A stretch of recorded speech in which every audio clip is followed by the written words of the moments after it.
Holy Toledo. Hey, everyone. Welcome to Speak Now Pro Wrestling. I'm your host, Denise Salcedo. And what a night of AEW Dynamite we have to talk about here today. Fyter Fest, night one. And it was kind of, I swear, this was a 2-hour show that felt like 45 minutes long. It was literally 15 minutes till this show was about to end, and I thought, oh my God, I'm not even ready. I haven't done my makeup here. I have to hurry the hell up. That is how fast this show went by that I didn't even realize that I had lost track of time, which is actually a good thing, because if you did not watch AEW Dynamite tonight, you probably won't understand what I mean by this, but the show completely flew by. I think top to bottom, this was a very, very fun show. Obviously, last week was a very fun one too. Road Rager was a very spectacular show, and we were all here, talking about how much we loved it, this and that. And for a moment, I thought, man, what if next week doesn't hold up as well as Road Rager? This show definitely felt different to Road Rager, but even still, it felt like a big, important, fun show. At least to say, it was a very, very entertaining edition of Dynamite here today, and we're going to talk about all of that from top to bottom. We'll cover everything that went down on this show. Talk about everything that happened. But I am getting so many comments about what people thought about this show. So guys, send your comments in. I'm going to start off with your overall thoughts, and then we'll break things down in chronological order once again, because we do get lots of comments. If you guys want to send in a super chat, that is the best way to get your comment, your question, or your statement read on this stream. And I do get to keep 100% of the proceeds from all super chats. So if you guys send them in, I am very, very thankful for all of you guys who do. But here we go. Let's read some comments. Let's see what you guys thought about tonight's show.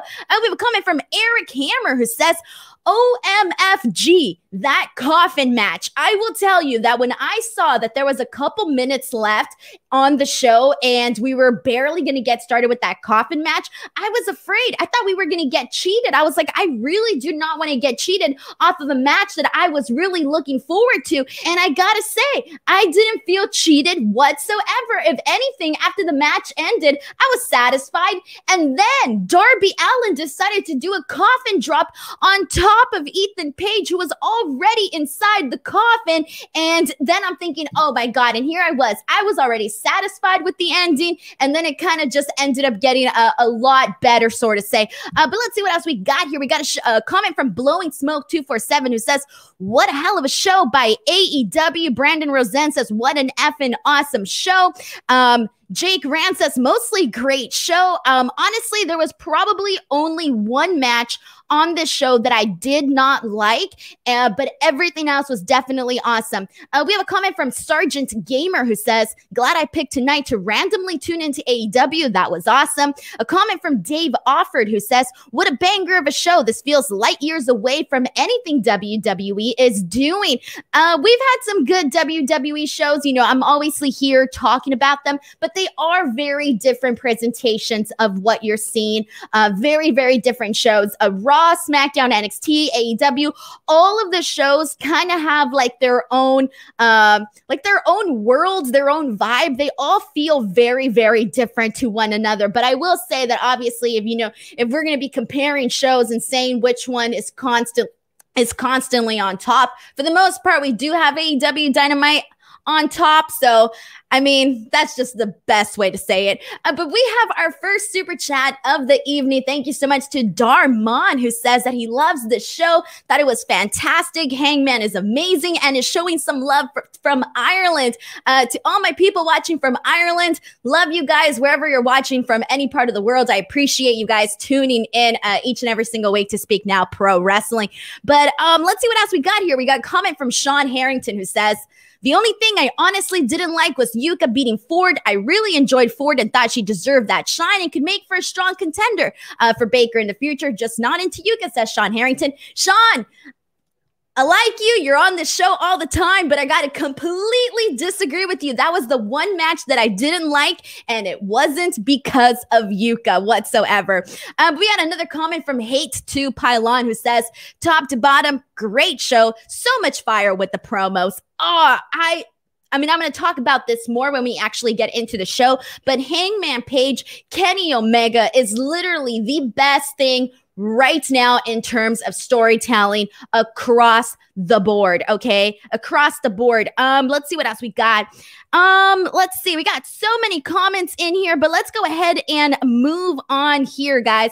So let's talk about that opening match, okay? So the night opened up with a very hard-hitting and pretty fun match that I gotta say, I really enjoyed. I thought this was the perfect way to kick off the show. We had Jon Moxley with his new buzz cut defending the IWGP US Championship against Karl Anderson, who we haven't seen, you know, in much of singles action, especially not on AEW Dynamite. So this was definitely something different. We have a super chat from Dave Offord. Thank you so much to Dave, who says, keep up the great work, Denise. Thank you so much, Dave, for sending in this super chat. I thank you very, very much here. But okay, so Karl Anderson, Jon Moxley, I gotta say, blew it out of the water. So this is kind of like the summary of the match that I want to get at here is if you never saw Karl Anderson in New Japan Pro Wrestling, I think that tonight's performance or the performance that he had tonight might have been a surprise to you. If you have obviously seen his work in New Japan Pro Wrestling, then I don't necessarily think that what you saw here tonight was a surprise whatsoever. So that's kind of like the general gist that I want to get at before I talk about what actually went down in this match. So we saw quickly right off the bat, we see Eddie Kingston essentially go at it with Doc Gallows. They end up brawling on the ringside, outside the ring, excuse me, and they end up sort of, you know, going away and leaving these two guys to have their match. And I'm very thankful for that because I didn't want to see any sort of distractions, any sort of, you know, interference, because this was what I wanted to see, a good singles match between both of these guys, and that is exactly what we got. The crowd was absolutely hot, okay? So ever since AEW has returned to having live audiences, I gotta say, it feels like each city that they've hit so far, obviously it's only been like 2, but each city so far kind of seems like they want to keep the momentum going. They want to keep, you know, beating the city prior, and I like that because that's the way that it should be. Have pride for your city, man, and go out there and go nuts. We've been waiting to watch live wrestling again for a very, very long time. So Moxley is obviously getting like so many chants from the crowd. Like the crowd is completely hot for this match. Immediately, Anderson and Moxley just start hitting each other with some back and forth punches, and that thus sets the momentum for a very hard-hitting match. We see Karl Anderson suplex Moxley on the ramp. They both go for double clotheslines, not once, but twice. Moxley ends up getting busted open on his nose, and then Karl Anderson ends up doing a like sit-down pile driver on Moxley that looked completely and utterly sick. We see Anderson hit him with a stunner, and then eventually we see Moxley get the win with the paradigm shift. Obviously, I think everybody here was expecting Moxley to get the win, but either way, this match was very, very exciting. What did you guys think about the opening match and the way that we kicked off Fyter Fest night 1? All right, let's see. We got a comment from Daniel Watches who says Moxley is insanely over, saying that WWE dropped the ball on that one. Look, at the end of the day, Moxley wanted to go someplace where he felt you know, more creatively fulfilled. And obviously that just wasn't going to happen with WWE, but that's okay. He found something else that, you know, obviously brought him what he felt he needed to actually be happy, you know, in the world of professional wrestling. So honestly, good for him. We have a comment from Tony Solomon who says then Anderson is very underrated. That is exactly why I said, like, if you hadn't seen his stuff in New Japan Pro Wrestling, I think that today was definitely an eye-opener eye-opener for a lot of people that might not have realized that he is a very good, solid worker inside the ring. So I think this might have been a little bit of an eye-opener, maybe for a couple of fans. Again, everybody's viewing habits are very different and what they watch and what they don't watch. We have so many comments here. We got one from Hate to Pylon who says, Wild Thing coming out strong. Looking forward to next week's title defense. That leads us into, so next week, we are going to get a Texas death match between Lance Archer and Jon Moxley for the IWGP US title. They had this match back in Wrestle Kingdom 14 in 2020. I thought that match was okay. So I do hope that this rematch is a lot better than the one that they had at Wrestle Kingdom. But we are going to be seeing that match next week for Fyter Fest Night 2. I'm looking forward to it. I think it's going to be based on what we've already seen. I'm only thinking that it could get better. So I'm hoping that it's better. So I'm looking forward to it for sure. We got a super chat from Juan Garcia who says, this card tonight just shows how loaded the AEW roster is with superstars. I think we've kind of have already known that, because how many weeks weren't we like on here, especially me, where I was like, man, we haven't seen this person in action. We don't get to see this person in action very often. And one of those key reasons is because they have so much talent across the board. That is exactly why, you know, now they have multiple shows. So obviously, you know, these gals are getting more, you know, matches and all of that. But in regards to Dynamite, that is the thing that is keeping the brand fresh, I think, is that we constantly see a rotation of talent coming in and having fresh matchups. You don't really get repeat matches. If you get these repeat matches, chances are they are for a purpose. They have a reason. So thank you so much to Juan Garcia for sending in this super chat. Thank you very, very much here. And let's see what else we got here, guys. What did you guys are you looking forward to the Texas death match next week? Let me know here. All right. Let's see. I think for the most part, I don't want to jump too forward to what you guys are saying here. And this is a comment from Hayden Nate, who says, hi, Denise. How are you? Mox, Anderson, and Gallows look much happier being in AEW. Obviously, they've, you know, been doing a lot of different things, especially, you know, amping up their heel tactics with their wardrobe, with the way that they present themselves. That is definitely something that we are seeing here. And this is a comment from Alex Aguilera who says, as someone who doesn't watch New Japan Pro Wrestling, Anderson's famed G1 run feels like hearing about someone's girlfriend who goes to another school. Well, I'm glad you got to see a little bit of what he can do here tonight. We got a comment from Karen Nova who says, I really love how they acknowledge a lot of the New Japan Pro Wrestling stuff, etc. Really feels like AEW is a company that exists in the real world and not some make-believe universe. Obviously, you know, they do address other promotions. You know, everybody knows about the Forbidden Door and everything that they've been, you know, doing with other promotions, whether it be Impact Wrestling, New Japan Pro Wrestling. So obviously it is a little bit different, which you got to bring something, different. We got a comment from Mark Shields who says, Denise, being all positive towards WWE. Look, guys, here's the gist. I know a lot of people are like, man, Denise is always so positive about this and she's so positive about that.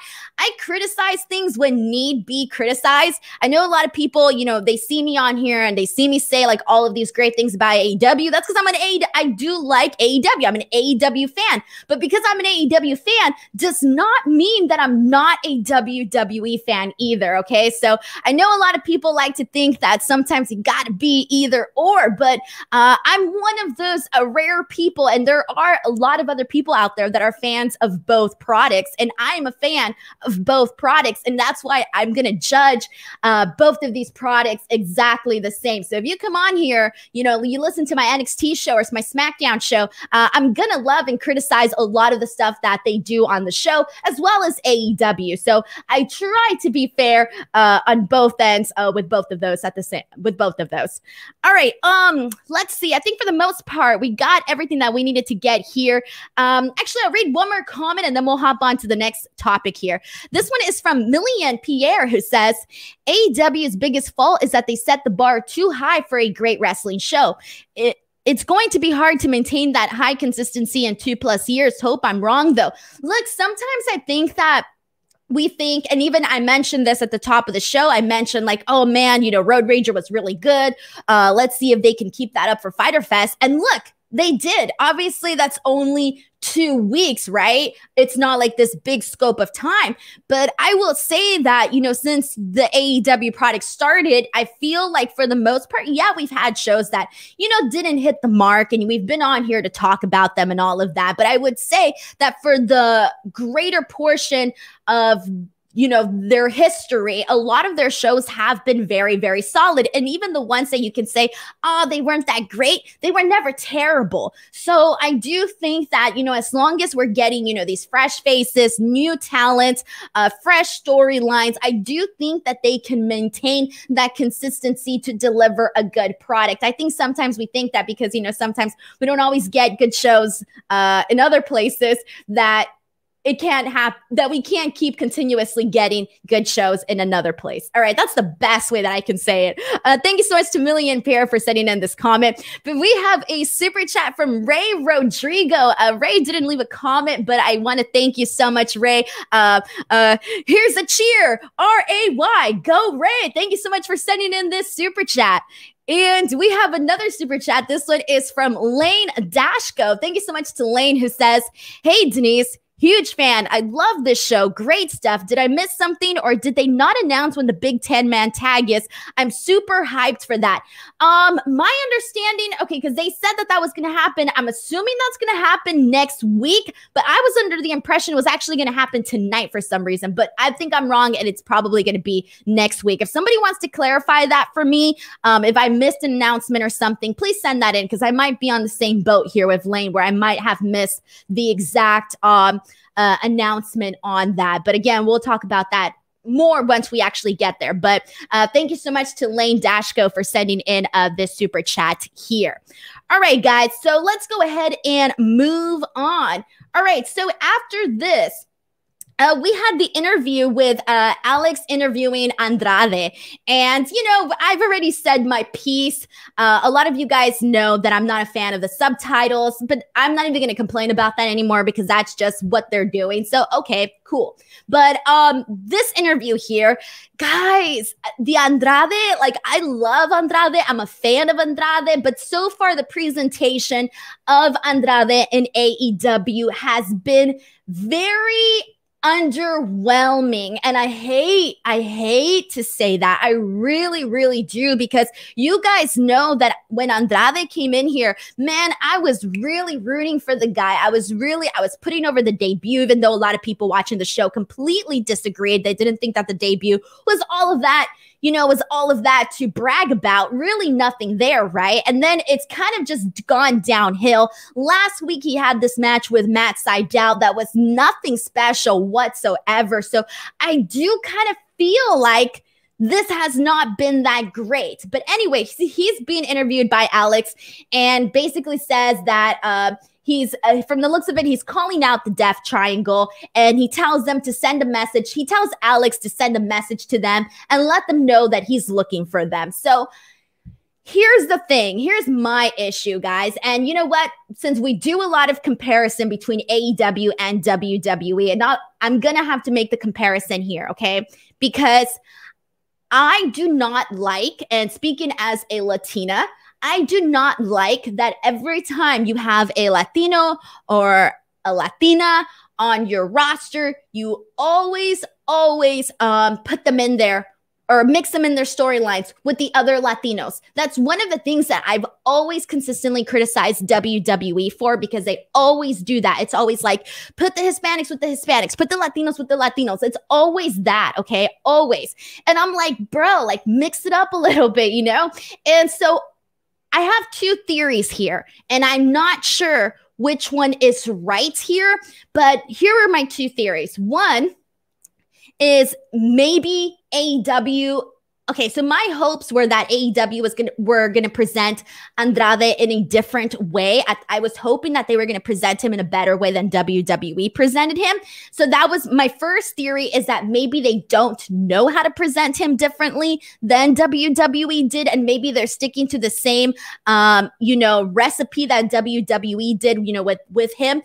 My other theory is that because that match with Matt Sydal completely sucked, that maybe they're trying to get him in with, these other luchadors so that he can get comfortable and, kind of find his footing on the roster and get better. So I don't really know what the situation is here, but I just know that I'm not a fan of what they've been doing so far with Andrade, and I do hope that it gets more interesting. I don't know if that's, all completely on AEW, or if that obviously has a lot to do with Andrade as well. So what do you guys think about this? Is this a fair criticism? Is this an unfair criticism? Let me know. We actually have another super chat. Thank you so much to Ray Rodrigo. I really, really thank you for sending in the super chat. Again, for those of you guys who do not know, I do get to keep 100% of all proceeds from super chats. So that is how I make my money. So thank you so much to Ray for sending in this super chat. Let's see what else we got here. I know a lot of people, we got a lot of people talking about Andrade and everything that's going on here. And this is a comment from Tunol, who says that it feels like we're going to get Andrade versus Pac, and Andrade is going to team up with / recruit Lucha Brothers to join him. I still think it's a little bit too early to tell, so I'm still not exactly sure. This is another comment from Onizuka FTW, who says, being with Vicky, just why? It's a little weird, because obviously Vicky was the one who, was there for his debut, and then they had another when they were going to come out and make their announcement, but she's not always with him every week, though. So I don't know. It's a little weird. It's like some weeks it's like yes, some weeks no. I don't really know. I honestly really don't know here. And let's see what else we got here. This one is from Alex, who says, I've learned to keep my expectations low on how Latino wrestlers are booked so I can stop being disappointed every time. Man, see, I don't want to think that way, because I want people to see I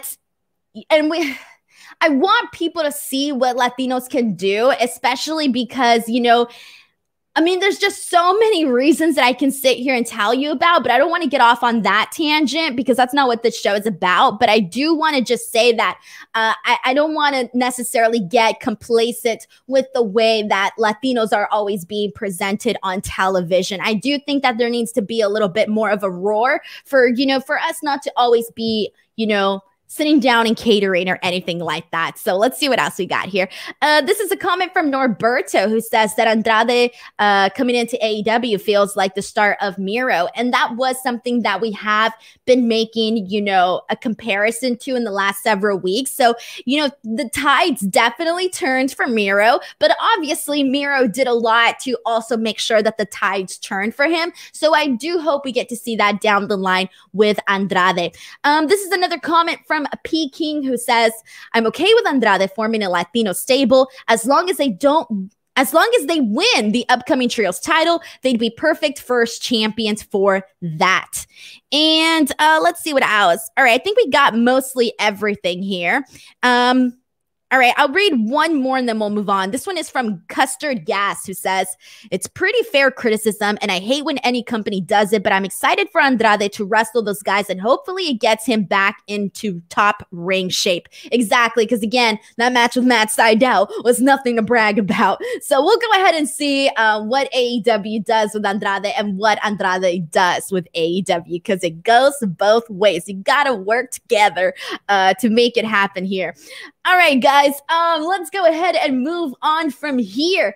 All right, so after this, we got a pretty fun match here, a fun match with a fun outcome that's looking pretty good. The direction we're headed in here looks pretty great. So we have Brian Cage defending the FTW title for the 4th time tonight. against Ricky Starks. So he's only defended this title 4 times. The first was against Brian Pillman Jr., then it was against Will Hobbs, and then it was against Brandon Cutler, and then the 4th being Starks here tonight. So this was good. So we see right off the bat, obviously, this is Ricky Starks' return match since, after he got injured. So we do see a little bit of ring rust from him at the very top of this match. It starts to fade away as the match progresses, but you do notice it a little bit at the top. But again, that's normal. That's bound to happen.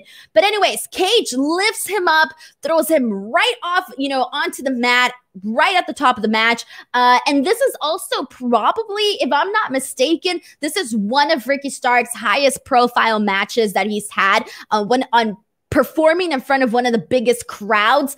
So this was kind of like a big deal for Starks. And given that he also did, indies in Texas, he did get a nice little reaction from the crowd when he did come out as well, because he is pretty popular in that area there. But Starks goes after the bicep of Cage, since that is a past injury that Cage has had. Starks then gets Cage with a top rope, with a drop kick from the top rope. Cage gives him the boot. He goes for the pin, but only gets a 2 count there. Starks lifts up Cage and is able to power bomb him. And I thought that visually, that was pretty darn impressive. And this match, I think it was a good match, but what made it even better was definitely the crowd. The crowd was really into this match, and it elevated this match to feel a lot better than I think it actually was. Like, had this match probably happened, maybe in front of the Daily Place audience, or maybe just like in front of nobody, I don't necessarily think it would have been that blow away. But again, the crowd definitely elevated this match, and it kind of hid whatever flaws there were in this match. So there's a moment here where Starks wants the FTW bout, but Hobbs doesn't give it to him. And Ricky Starks is all shocked. And, here we are, the viewers, thinking that maybe Hobbs is playing fair here. So they kind of trick us a little bit here. But then afterwards, Hook ends up distracting the referee. So Hobbs is able to hit Cage in the head with the FTW bout when the referee isn't looking. And that is how Ricky Starks is able to get the win here. And I love this for plenty of reasons. One, we now have Ricky Starks as the FTW champion, which means now the focus on when it comes to Team Taz is going to be on Ricky Starks. And Ricky Starks, I've been saying this from like the beginning that I've been doing this show, is there is a lot of upside to Ricky Starks, okay? The guy has got it all. So I'm a fan of Ricky Starks, and I like that the focus is going to be on him. Also, this moves Brian Cage away from Team Taz. Now he's no longer going to be in Team Taz. At least one can speculate, obviously, that this is now his time to do his proper babyface run here in AEW. So I think it's going to be pretty great to see what we see Brian Cage do moving forward. So that's going to be pretty awesome here. And then also, this was a good pop. The crowd popped for this title change. As always, if you're going to have a live crowd, any title change, there's bound to be a major reaction there. So I love this. I thought this was really good. And I really like the story that they're telling here. Let's see what we got here, guys. Go ahead and send in your thoughts on how you guys felt about this, what you guys think is going to happen with Brian Cage, Team Taz, Ricky Starks. I mean, all of this. All right, let's see what we got here. This is a comment from Justin Martin. By the way, congratulations to Justin Martin, guys. Justin was the winner of my Slammiversary free code giveaway. For those of you guys who are not following me on Twitter, follow me on Twitter, because I have plenty of giveaways each and every single month. I do multiple giveaways, and one of the giveaways that I just had that ended today was the Slammiversary free code, which Justin won. And then currently, the one that I still have open is the free pizza giveaway. So I'm giving people a pizza party for Slammiversary and for Money in the Bank. So it's a pretty exciting giveaway. You can check it out on my Twitter accounts. But anyways, Justin Martin says, that he says, I loved everything about this. Great match and brilliant finish with the Hobbs swerve. Now Cage will be a mega force on a mission to destroy Team Taz. This is far from over. And we actually have a super chat from Christopher Marino. Thank you so much to Christopher, who says, now build Cage to Miro.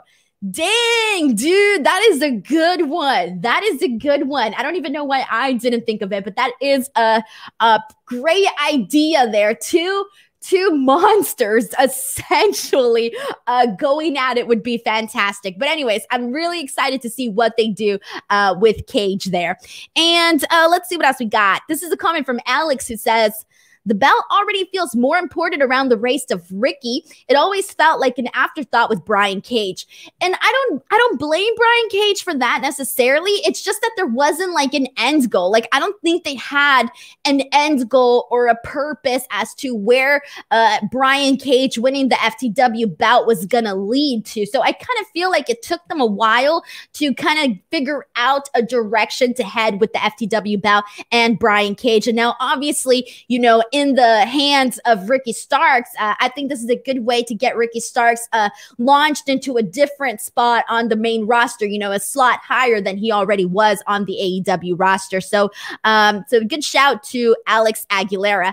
This is a comment from Nate in regards to the match, who says, thought the match started out a bit sloppy, but really picked up at the story, really picked up in the end. The story was great. I agree. Again, in the beginning, we did notice a little bit of that ring rust from Ricky Starks, but then it completely picked up and the story was fantastic. So good shout there from Nate as well.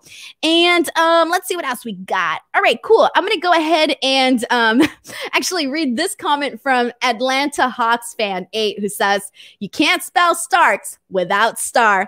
Yep. Good one. All right, guys, let's go ahead and move on. So after this, what do we have after this?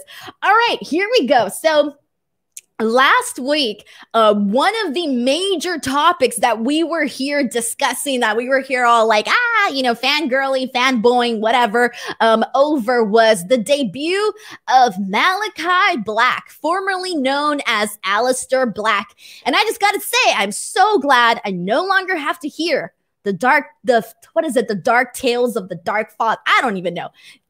I'm going to move on from that. All right. So Malachi Black obviously debuted in AEW last week, and he's back here tonight. You know, people are curious to see how they're going to, you know, present him on AEW, especially because he's a pretty unique guy with a pretty unique way of presenting himself on television. It seems like he has a very specific style, obviously.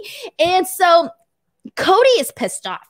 Cody is angry. Cody tonight was the best that he has looked in terms of intensity in a very, very long time, okay? And I'm happy because I have not been crazy about all of these other past storylines that Cody has been doing. So I'm glad that he's finally moving on to something that I can genuinely say that I am interested in, that I am invested in, and I feel for the most part, a lot of the people watching are also invested in, and that is this new story with Malachi Black. So anyway, so he's pissed off. He calls out Malachi Black. Malachi Black appears on the screen, and I'm thinking, please do not bore me with these long stories. Please do not bore me.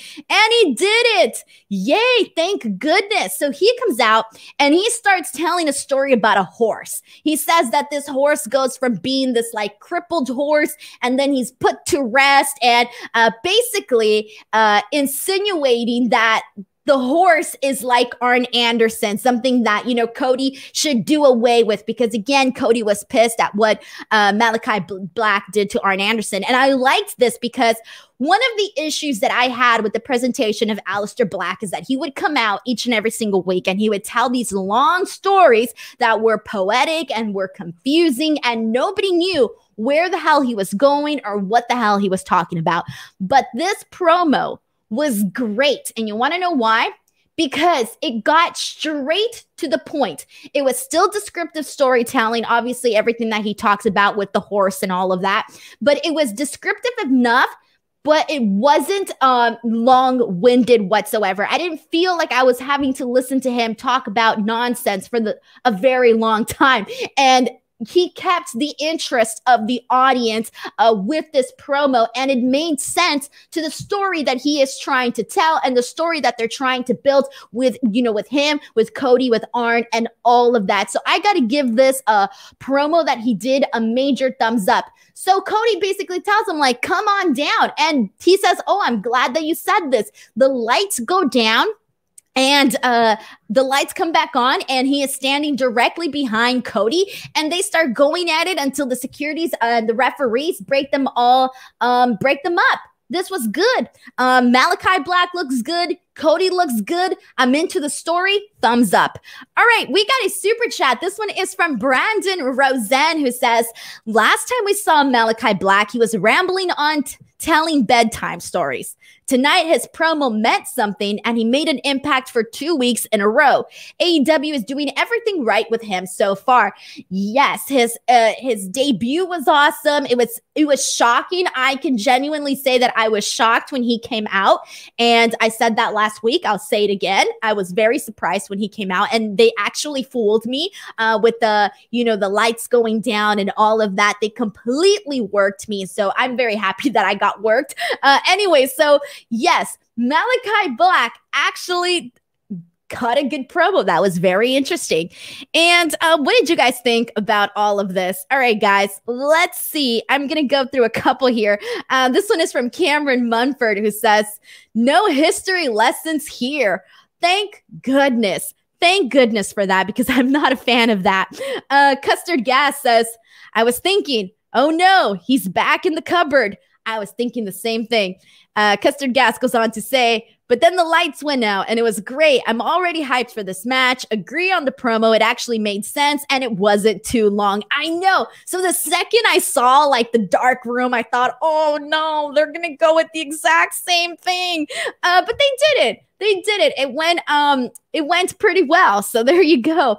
We have a comment from Michael who says, love the story by Black referring about the stallion. Also, Cody wearing white to match Black's attire was nice. Little things, guys. Little things get over.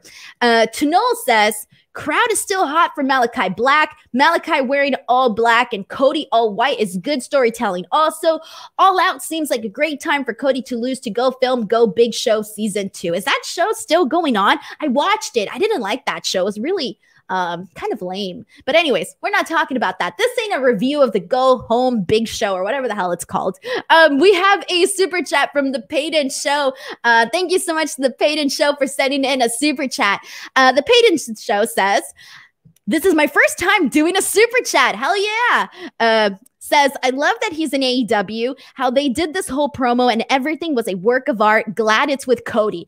I'm glad it's with Cody too. And I know that a lot of guys, when they make their debut into AEW, they, their first storyline is against Cody. And I'm cool with that. Doesn't bother me as it might to some other people, but Cody needed this, guys. Like the whole thing with QT Marshall.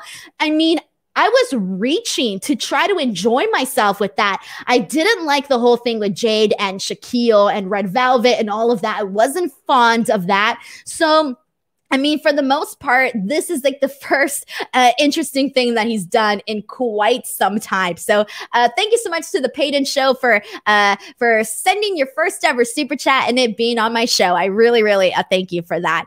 And let's see what else we got here. I'm going to go through a couple more comments here and then we'll go ahead and move on from here.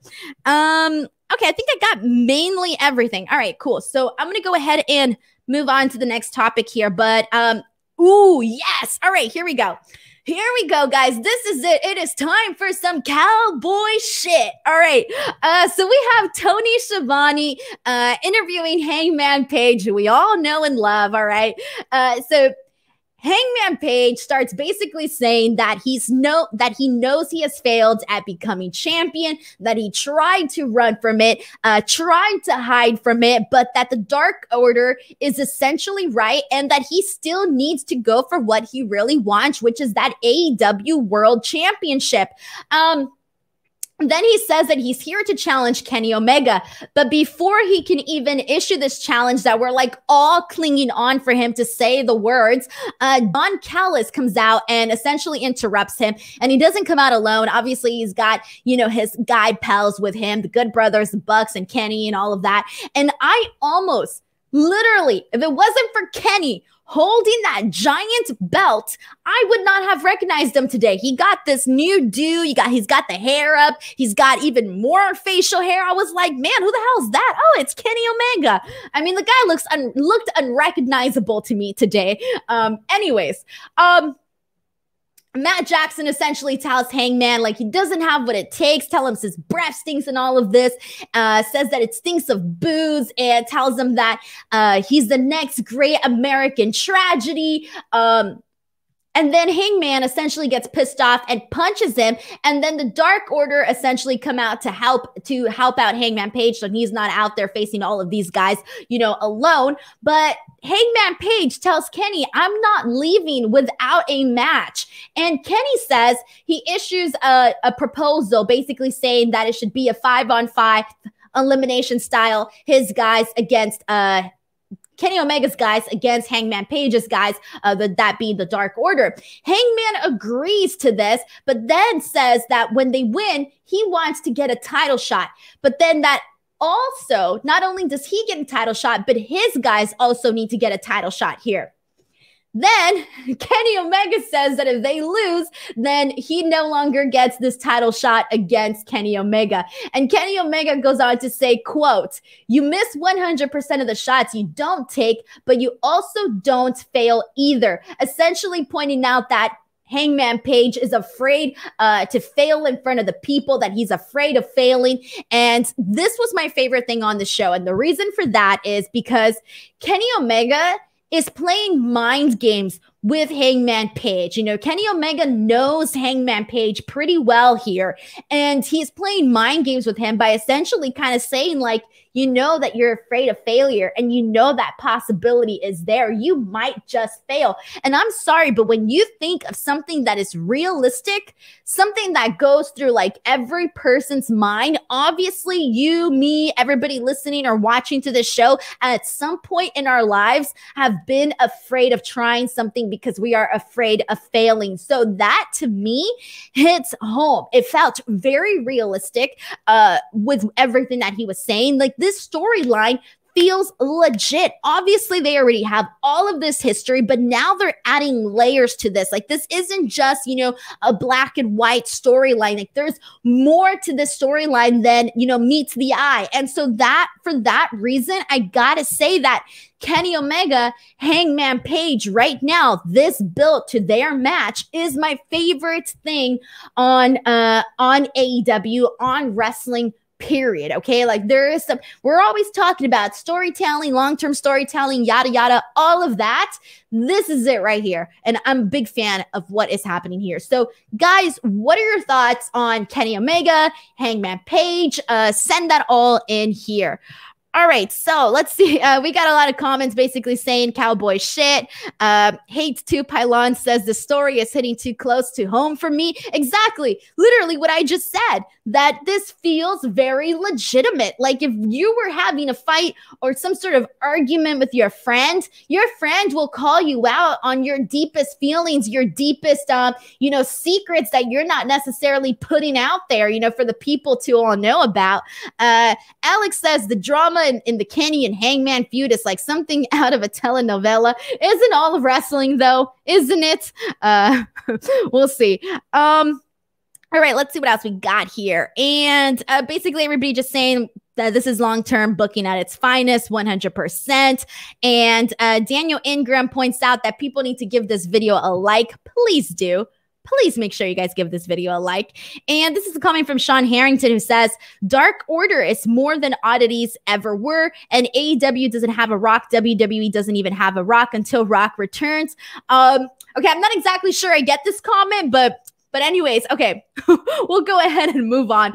Actually, we have a super chat from Derek Jones. Thank you so much to Derek Jones, who says, Matt Jackson's Keith Haring outfit was dope as fuck. Dude, their outfits today were like next level. And I feel like I say that every week. Like, I feel like they're just on Google, like trying to find like the most like exotic outfits to wear. And then, you know, the earrings and the hats and all of this. And I feel like they just like mix some of like the ugliest things and put them together. It's good, you know, works for them. So thank you so much to Derek Jones for sending in this super chat. I really, really thank you for that. And let's see. All right, guys, we're going to go ahead and move on. Before we go on to the next topic, I want to thank each and every single one of you guys for tuning in to my show. When I cover AEW Dynamite, it is my most popular show of the week. So for that, I thank you. However, I am also on 2 more times during the week. I kicked things off talking about NXT. And NXT was a very interesting show last night. You can definitely check out that review still if you guys want. And then Friday nights is usually my most relaxed show because it's just like the end of the week. We're winding down. And so make sure you guys check out that show as well. Also, guys, so I like to give my viewers little tiny scoops here, whatever. My Denise scoops is what I'm going to call them now. Not a legitimate wrestling scoop, but like kind of a little preview. So I haven't announced this on social media, so I will announce it now. I have 2 interviews that are going to be dropping this week, okay? The first one is with Josh Alexander. I did that interview today, and that is going to hopefully drop tomorrow ahead of Slammiversary. I'm definitely looking forward to Slammiversary, so I'll be live tweeting, and then I'll be covering Slammiversary. So we have that. And then tomorrow morning, I will be interviewing Nikki Ash, everybody, who you guys know as Nikki Cross. I'm very excited to talk to Nikki. Obviously, there's going to be a lot of questions to ask her about her new persona and all of that. So I am going to be doing that interview tomorrow. I cannot wait. So make sure you guys keep an eye out on my social media pages to see when I post those interviews up. Also, just if you ever see me post anything about interviews, guys, please go out, leave a comment, check out the video, give it a like. The more hits and stuff, the more, the more opportunities that I will get to do more interviews and, get the word out there and all of that stuff. So anyways, enough talking about all of that. Let's move on to AEW. All right, so after this, we had a quick backstage segment where Chris Jericho is addressing his 5 labors of Jericho, which were imposed on him last week by MJF. And basically, it kind of just reiterates the same things that he said during that segment last week, just basically saying that he doesn't care what obstacles MJF puts in front of him, says that he'll walk through fire, that he'll walk through broken glass just to ruin MJF's life. And then as he's, in the middle of basically calling himself the God of Thunder, the God of War, MJF and Shawn Spears attack him.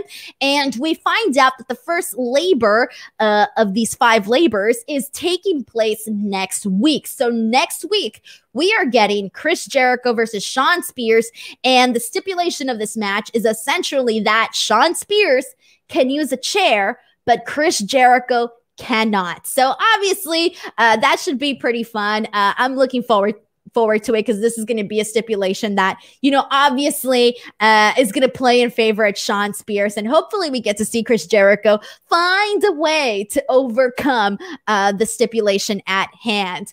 All right. So I think for the most part, everybody here is looking forward to that match, at least here. All right. But now let's go ahead and move on to Christian versus Matt Hardy.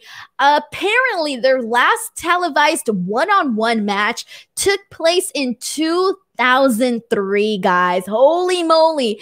We all have a calendar. We're in 2021. A lot of time has gone by.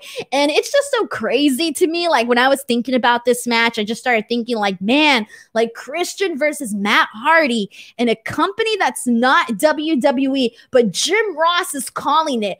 I mean, time and wrestling is just very, very weird. Anyways, they kick off this match with a collar and elbow hookup, and they kind of have this going for a long time. They even go outside the ring. They still have this going, this hookup going, and eventually they're broken apart. They break this up.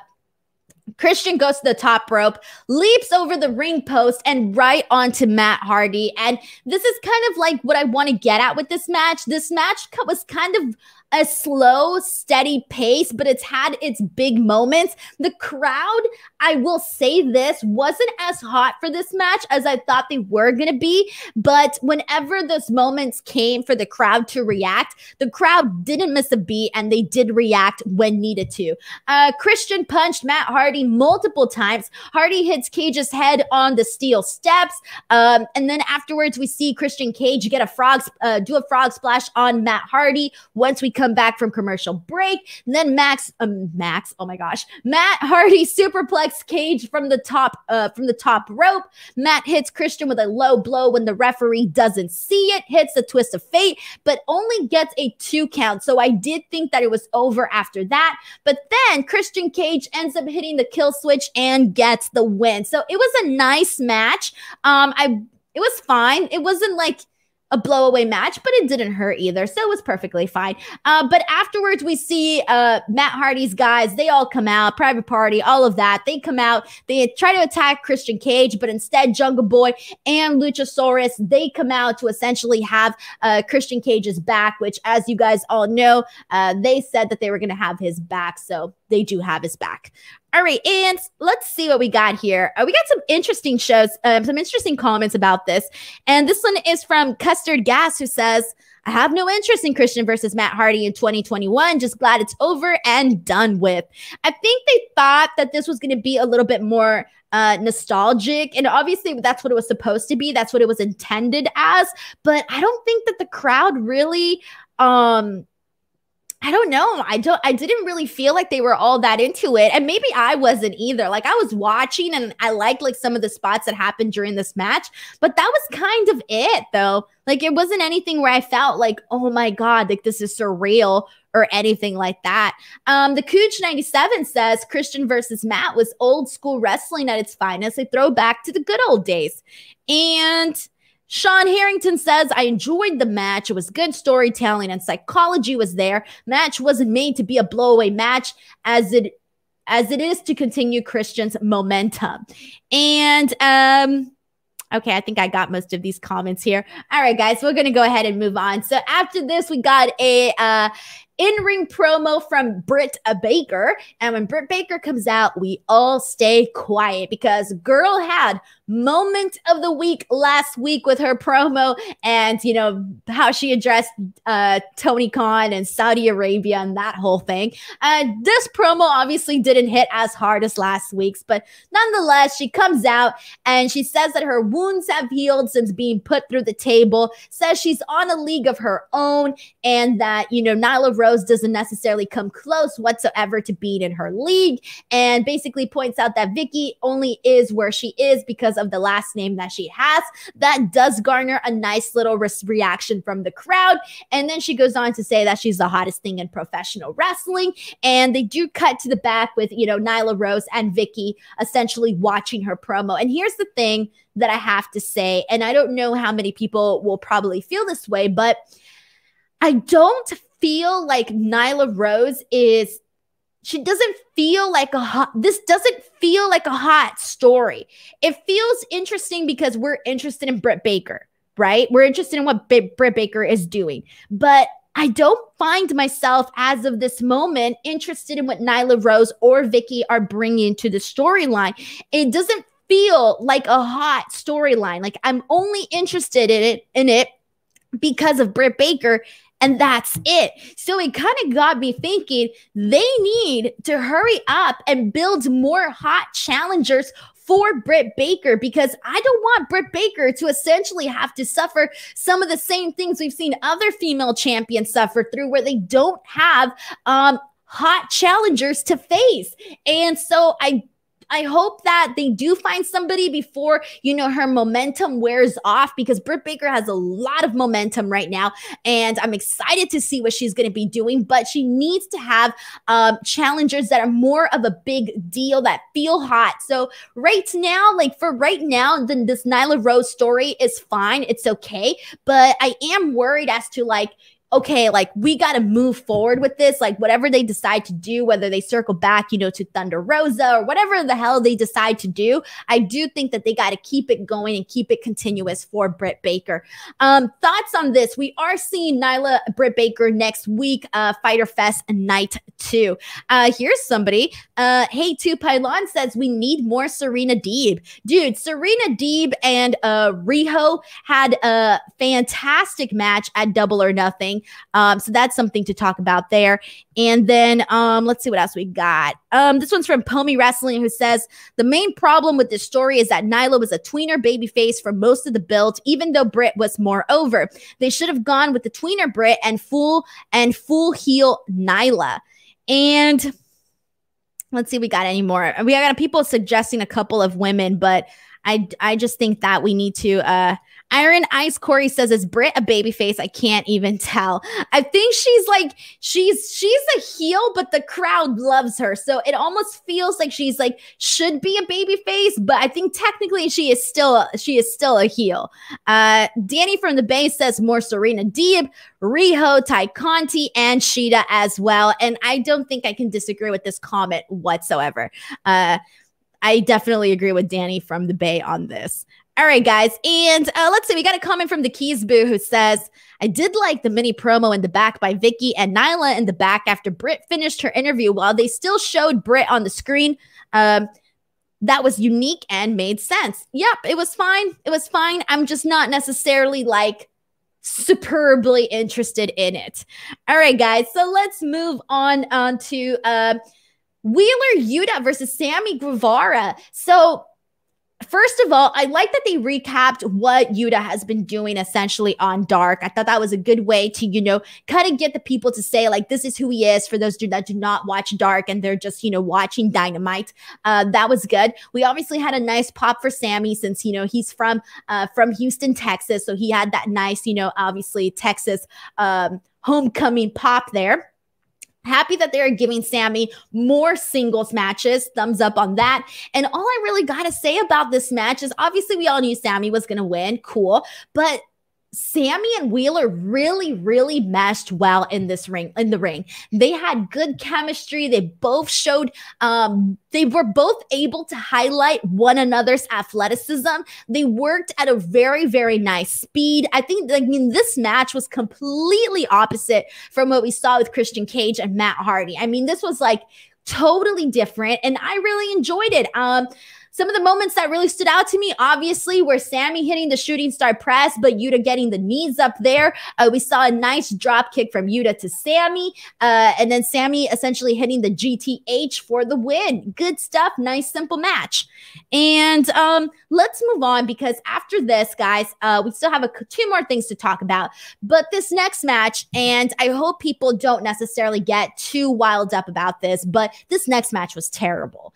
It was not good. And I said at the top of the show, I loved everything but one match. And the one match was Penelope Ford versus Yuka Sakazaki. And it was not Yuka's fault here. Okay, I gotta be real. I said I was gonna be, I critique whatever I'm watching fairly. And I feel that I feel like I need to say what I got to say here. So first and foremost, as much as I like Penelope Ford, she was not good in this match, guys. Like, gorgeous, but not good. At least in this match, she was not. And I just kind of felt bad because she looked very lost throughout this entire match. And I know that some people were like, no, this match was fine, this and that. Go back and watch that. Go back and pay attention to a lot of the moments in that match where she didn't know what she was supposed to do next. Yuka was kind of telling her, like, you know, dude, you can see her, like, obviously, like, kind of talking to her and guiding her throughout this match. there were some very noticeable moments where she knew she was like in the wrong spot. And there was also a moment where Yuka lifts her up and Penelope was not able to get light for her. I mean, girl looked like she was picking up like a heavy, like she could not get light for her. So that was not a good stuff. That was not a good moment for them as well either. Yuka went in there and she made sure to get her shit in, and she did. Good for her, because throughout this entire match, like, it was just not good. They didn't click. And I do have to say, it was just, unfortunately, I don't think Penelope is at that level to be having this type of match, especially with Yuka. So I don't blame Yuka on this one, guys. And I know I saw a lot of people that were like, oh, I don't like Yuka, this and that. I don't, based on what I saw, I cannot say that I blame Yuka on this match. So bring it in, guys. I know a lot of people are not going to like what I had to say, but it had to be said. Let's see what you guys are saying here. Let's see. I'm trying to get a couple of comments here.